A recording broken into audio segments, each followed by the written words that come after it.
Jobolobo sou mwen vodou a pap krasé.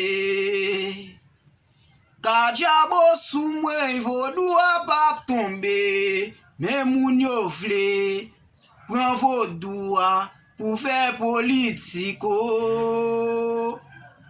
Men nèg yo vle pran vodou a pou yo fè komeso.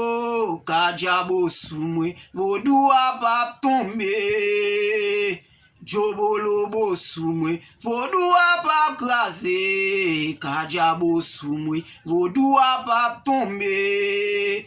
Mwen vin di a tout nèg qui gen foli pouvoir, a tout sa kap kouri qui te place roi pour vinati.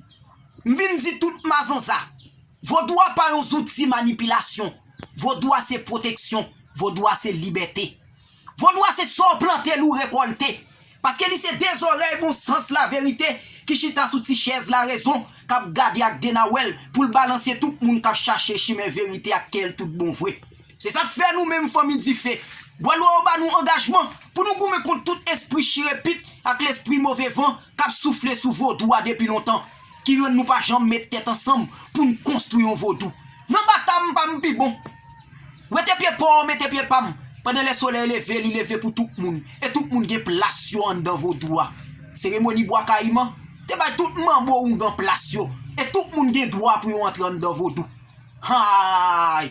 Jodi a, un bon nèg qui gen folie pouvoir, une bonne femme qui gen folie pouvoir, yo tout a goumé pour yo prendre gros place. Pendant yo pas jamais mettre tête ensemble pour yo font marche pacifique. Non mais moi tout vodou ils sont tombé dans 13 campagnes rejetées. Nous pas connait combien mambo a kon gante victime dans campagne rejetée. Et mais journée jodi a, pour prendre pouvoir, faut qu'on reconnaître tout nom ça te tombé, toute paix savane, tout vodou ils sont conséquents qui te victime. Vodou a pas entrer dans politique. Vodou a c'est chemin spiritualité qui pour faire haïtien découvrir vrai nom combattant.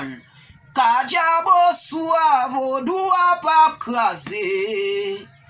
Jobolobo sou mwen vodou a pap tombe. Men moun yo vle pran vodou a pou fè politiko.